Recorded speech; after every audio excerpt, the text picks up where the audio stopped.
से कथा कही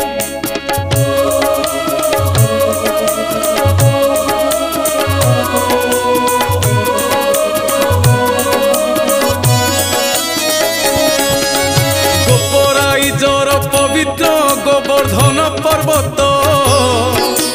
आकाश को छुए मथान मेघ ठारई हाथ गोपवासी से ही पर्वते